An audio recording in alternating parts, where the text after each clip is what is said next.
جوان عورتوں کو کمال پاکیزگی سے بہن جان۔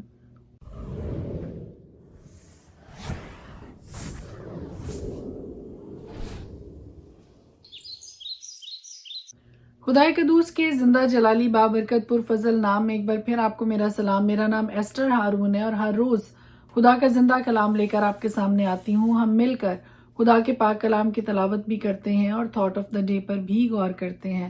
آج جو تھاٹ آپ کے ساتھ شیئر کرنے والی ہوں ہر روز کی طرح سے انتہائی پرفضل ہے، بابرکت ہے۔ پہلا تموتھیوس 5 باب اور اس کی پہلی آیت سے آپ کے لیے پڑھنے لگی ہوں۔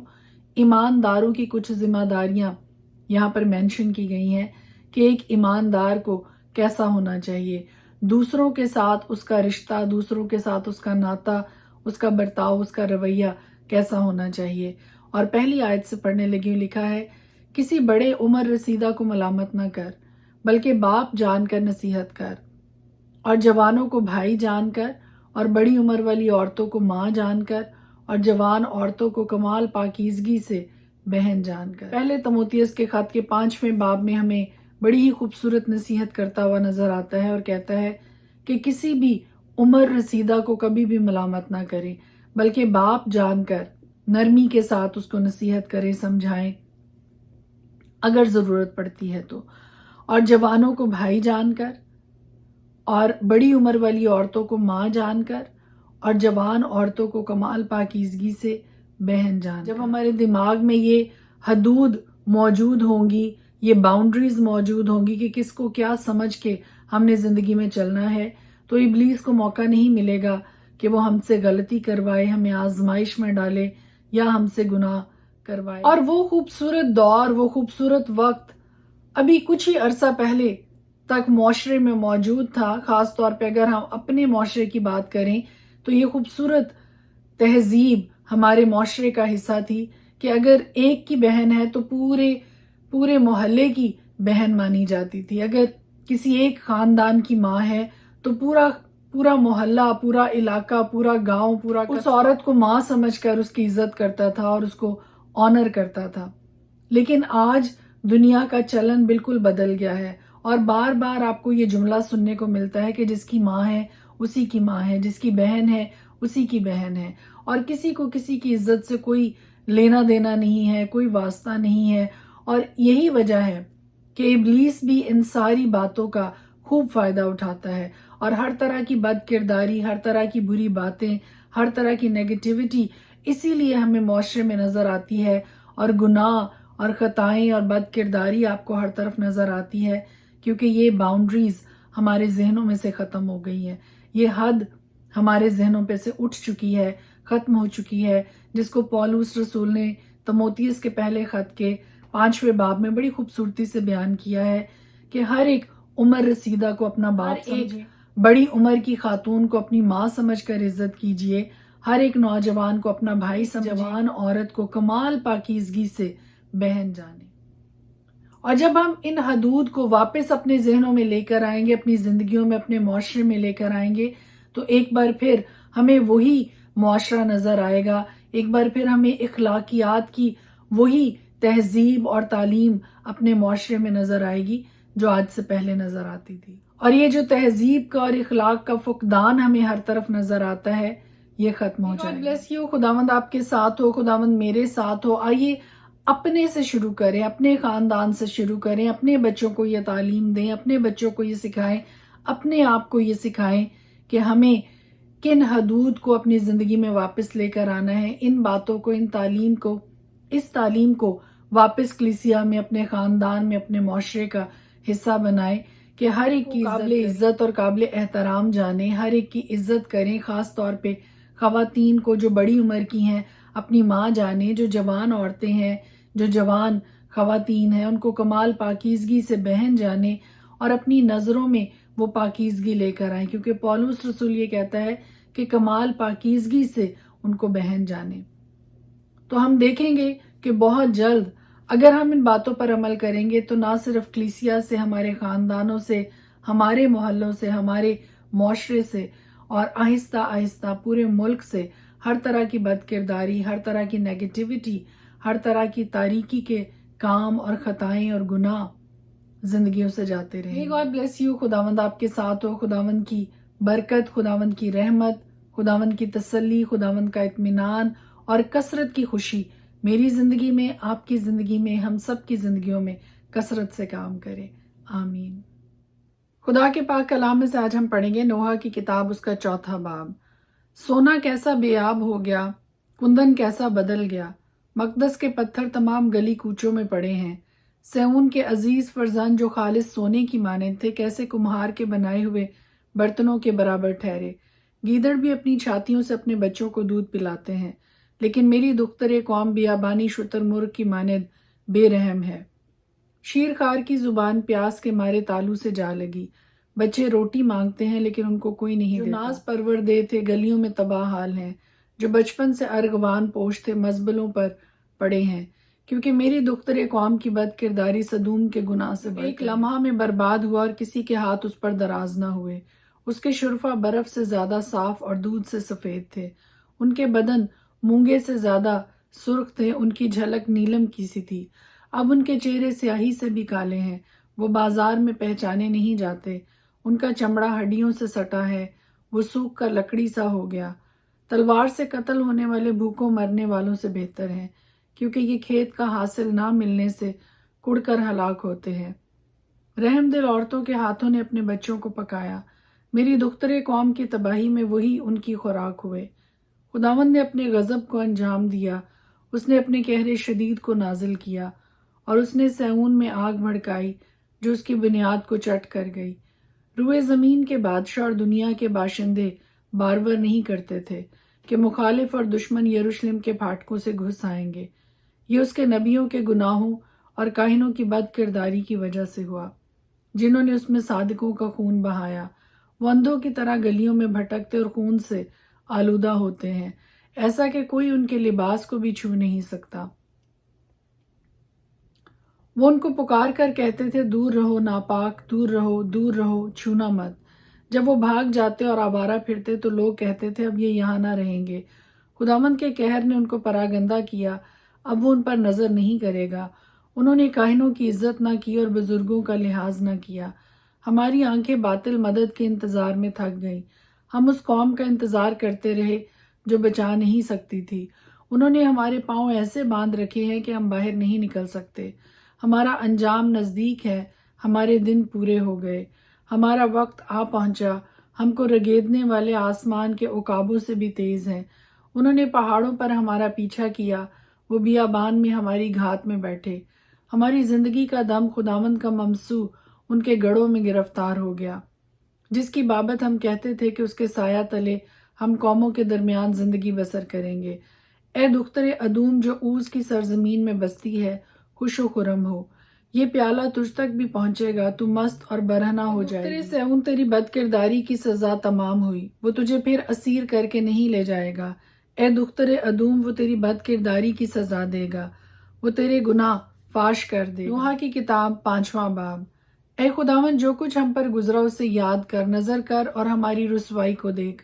ہماری میراث اجنبیوں کے حوالہ کی گئی، ہمارے گھر بیگانوں نے لے لیے۔ ہم یتیم ہیں، ہمارے باپ نہیں، ہماری مائیں بیواؤں کی مانند ہیں۔ ہم نے اپنا پانی مول لے کر پیا، اپنی لکڑی بھی ہم نے دام دے کر لی۔ ہم کو رگیدنے والے ہمارے سر پر ہیں، ہم تھکے ہارے اور بے آرام ہیں۔ ہم نے مصریوں اور اسوریوں کی اطاعت قبول کی، تاکہ روٹی سے سیر و آسودہ ہوں۔ ہمارے باپ دادا گناہ کر کے چل بسے، اور ہم ان کی بد کرداری کی سزا پا رہے ہیں۔ غلام ہم پر حکمرانی کرتے ہیں، ان کے ہاتھ سے چھڑانے والا کوئی نہیں۔ صحرا نشینوں کی تلوار کے باعث ہم جان پر کھیل کر روٹی حاصل کرتے ہیں۔ قحط کی جھلسانے والی آگ کے باعث ہمارا چمڑا تنور کی مانند سیاہ ہو گیا ہے۔ انہوں نے سیون میں عورتوں کو بے حرمت کیا، اور یہودا کے شہروں میں کنواری لڑکیوں کو عمرہ کو ان کے ہاتھوں سے لٹکا دیا۔ بزرگوں کی روداری نہ کی گئی، جوانوں نے چکی پیسی اور بچوں نے گرتے پڑتے لکڑیاں ڈھوئیں۔ بزرگ پھاٹکوں پر دکھائی نہیں دیتے، جوانوں کی نغمہ پردازی سنائی نہیں دیتی۔ ہمارے دلوں سے خوشی جاتی رہی، ہمارا رقص ماتم سے بدل گیا۔ تاج ہمارے سر پر سے گر پڑا، ہم پر افسوس کہ ہم نے گناہ کیا، اسی لیے ہمارے دل بے تاب ہیں۔ انہی باتوں کے باعث ہماری آنکھیں دھندلا گئیں۔ کوئی سیون کی ویرانی کے باعث اس پر گیدڑ پھرتے ہیں، پر تو اے خداوند ابد تک قائم ہے اور تیرا تخت پشت در پشت۔ پھر تو کیوں ہم کو ہمیشہ کے لیے فراموش کرتا ہے، ہم کو مدت دراز تک ترک کرتا ہے۔ خداوند ہم کو اپنی طرف پھرا تو ہم پھریں گے، ہمارے دن بدل دے جیسے قدیم سے تھے۔ کیا تو نے ہم کو بالکل رد کر دیا ہے؟ کیا تو ہم سے سخت ناراض ہے؟ حزقیل کی کتاب پہلا باب۔ 30ویں برس کے چوتھے مہینے کی 5ویں تاریخ کو یوں ہوا کہ جب میں نہر کبار کے کنارے پر اسیروں کے درمیان تھا تو آسمان کھل گیا اور میں نے خدا کی رویتیں دیکھی۔ اس مہینے کی 5ویں کو یہویاکین بادشاہ کی اسیری کے 5ویں برس میں خداوند کا کلام بوزی کے بیٹے حزقیل کاہن پر، جو کسدیوں کے ملک میں نہر کبار کے کنارے پر تھا، نازل ہوا، اور وہاں خداوند کا ہاتھ اس پر تھا۔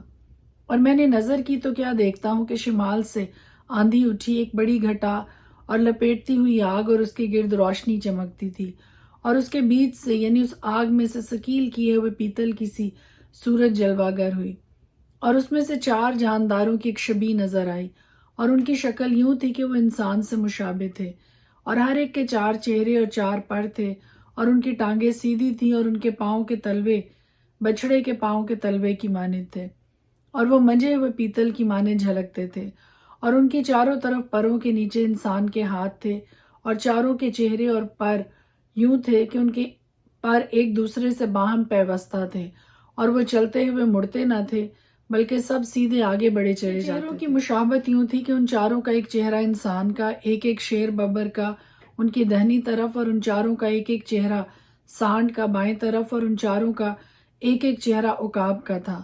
ان کے چہرے تو یوں تھے اور ان کے پر اوپر سے الگ الگ تھے، ہر ایک کے 2 پر دوسرے کے 2 پروں سے ملے ہوئے تھے، اور 2 سے ان کا بدن ڈھانپا ہوا تھا۔ ان میں سے ہر ایک سیدھا آگے کو چلا جاتا تھا، جدھر کو جانے کی خواہش ہوتی تھی وہ جاتے تھے، وہ چلتے ہوئے مڑتے نہ تھے۔ رہی ان جانداروں کی صورت، سو ان کی شکل آگ کے سلگے ہوئے کوئلوں اور مشلوں کی مانند تھی۔ وہ ان جانداروں کے درمیان ادھر ادھر آتی جاتی تھی، اور وہ آگ نورانی تھی اور اس میں سے بجلی نکلتی تھی، اور وہ جاندار ایسے ہٹتے بڑھتے تھے جیسے بجلی کون جاتی ہے۔ جب میں نے ان جانداروں پر نظر کی تو کیا دیکھتا ہوں کہ ان 4 چہروں والے جانداروں کے ہر چہرہ کے پاس زمین پر ایک پہیا ہے۔ ان پہیوں کی صورت اور بناوٹ زبرجد کی تھی، اور وہ چاروں ایک ہی وضع کے تھے، اور ان کی شکل اور ان کی بناوٹ ایسی تھی گویا پہیا پہیے کے بیچ میں ہے۔ وہ چلتے وقت اپنے چاروں پہلوؤں پر چلتے تھے اور پیچھے نہیں مڑتے تھے، اور ان کے حلقے بہت اونچے اور ڈراونے تھے، اور ان چاروں کے حلقوں کے گردا گرد آنکھیں ہی آنکھیں تھیں۔ جب وہ جاندار چلتے تھے تو پہیے بھی ان کے ساتھ چلتے تھے، اور جب وہ جاندار زمین پر سے اٹھائے جاتے تھے تو پہیے بھی اٹھائے جاتے تھے۔ جہاں کہیں جانے کی خواہش ہوتی تھی جاتے تھے، ان کی خواہش ان کو ادھر ہی لے جاتی تھی، اور پہیے ان کے ساتھ اٹھائے جاتے تھے، کیونکہ جاندار کی روح پہیوں میں تھی۔ جب وہ چلتے تھے یہ چلتے تھے، اور جب وہ ٹھہرتے تھے یہ ٹھہرتے تھے، اور جب وہ زمین پر سے اٹھائے جاتے تھے تو پہیے بھی ان کے ساتھ اٹھائے جاتے تھے، کیونکہ پہیوں میں جاندار کی روح تھی۔ جانداروں کے سروں کے اوپر کی فضا بلور کی مانند درخشاں تھی، اور ان کے سروں کے اوپر پھیلی تھی، اور اس فضا کے نیچے ان کے پر ایک دوسرے کی سیدھ میں تھے۔ ہر ایک کے 2 پروں سے ان کے بدنوں کا ایک پہلو اور 2 پروں سے دوسرا پہلو ڈھانپا تھا، اور جب وہ چلے تو میں نے ان کے پروں کی آواز سنی گویا بڑے سیلاب کی آواز، یعنی قادر مطلق کی آواز، اور ایسی شور کی آواز ہوئی جیسی لشکر کی آواز ہوتی ہے۔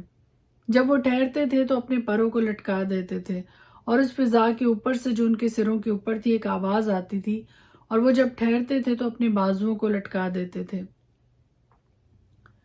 اور اس فضا سے اوپر جو ان کے سروں کے اوپر تھی تخت کی صورت تھی، اور اس کی صورت نیلم کے پتھر کی سی تھی، اور اس تخت نما صورت پر کسی انسان کی سی شبیہ اس کے اوپر نظر آئی، اور میں نے اس کی کمر سے لے کر اوپر تک ثقیل کیے ہوئے پیتل کا سا رنگ اور شعلہ سا جلوہ اس کے درمیان اور گردا گرد دیکھا، اور اس کی کمر سے لے کر نیچے تک میں نے شعلہ کی سی تجلی دیکھی، اور اس کی چاروں طرف جگمگاہٹ تھی، جیسی اس کمان کی صورت ہے جو بارش کے دنوں بادلوں میں دکھائی دیتی ہے، ویسی ہی آس پاس کی اس جگمگاہٹ کی نمود تھی۔ یہ خداوند کے جلال کا اظہار تھا، اور دیکھتے ہی میں اوندے منہ گرا، اور میں نے ایک آواز سنی جیسے کوئی باتیں کرتا ہے۔ حزقیل کی کتاب اس کا 2 باب۔ اور اس نے مجھے کہا، اے آدم زاد، اپنے پاؤں پر کھڑا ہو کہ میں تجھ سے باتیں کروں۔ جب اس نے مجھے یوں کہا تو روح مجھ میں داخل ہوئی اور مجھے پاؤں پر کھڑا کیا۔ تب میں نے اس کی سنی جو مجھ سے باتیں کرتا تھا۔ چنانچہ اس نے مجھ سے کہا، اے آدم زاد، میں تجھے بنی اسرائیل کے پاس یعنی اس باغی قوم کے پاس جس نے مجھ سے بغاوت کی ہے بھیجتا ہوں۔ وہ اور ان کے باپ دادا آج کے دن تک میرے گنہگار ہوتے آئے ہیں، کیونکہ جن کے پاس میں تجھ کو بھیجتا ہوں وہ سخت دل اور بے حیا فرزند ہے۔ تو ان سے کہنا کہ خداوند یوں فرماتا ہے، پس خواہ وہ سنے یا نہ سنے، کیونکہ وہ تو سرکش خاندان ہے، تو بھی اتنا تو ہوگا کہ وہ جانیں گے کہ ان میں ایک نبی برپا ہوا۔ اور تو اے آدم زاد ان سے ہراساں نہ ہو اور ان کی باتوں سے نہ ڈر، ہر چند تو اونٹ کٹاروں اور بچھوؤں کے درمیان رہتا ہے، ان کی باتوں سے ترساں نہ ہو اور ان کے چہروں سے نہ گھبرا، اگرچہ وہ باغی خاندان ہے۔ پس تو میری باتیں ان سے کہنا، خواہ وہ سنے خواہ نہ سنے، کیونکہ وہ نہایت باغی ہیں۔ لیکن اے آدم زاد، تو میرا کلام سن۔ تو سرکش خاندان کی مانند سرکشی نہ کر، اپنا منہ کھول اور جو کچھ میں تجھے دیتا ہوں کھا لے۔ اور میں نے نگاہ کی تو کیا دیکھتا ہوں کہ ایک ہاتھ میری طرف بڑھایا ہوا ہے اور اس میں کتاب کا طومار ہے، اور اس نے اسے کھول کر میرے سامنے رکھ دیا۔ اس میں اندر باہر لکھا ہوا تھا اور اس میں نوحہ اور ماتم اور آہ و نالہ مرقوم تھا۔ خدا کے پاک کلام کے پڑھے اور سنے جانے پر اس کی خاص برکت ہو، آمین۔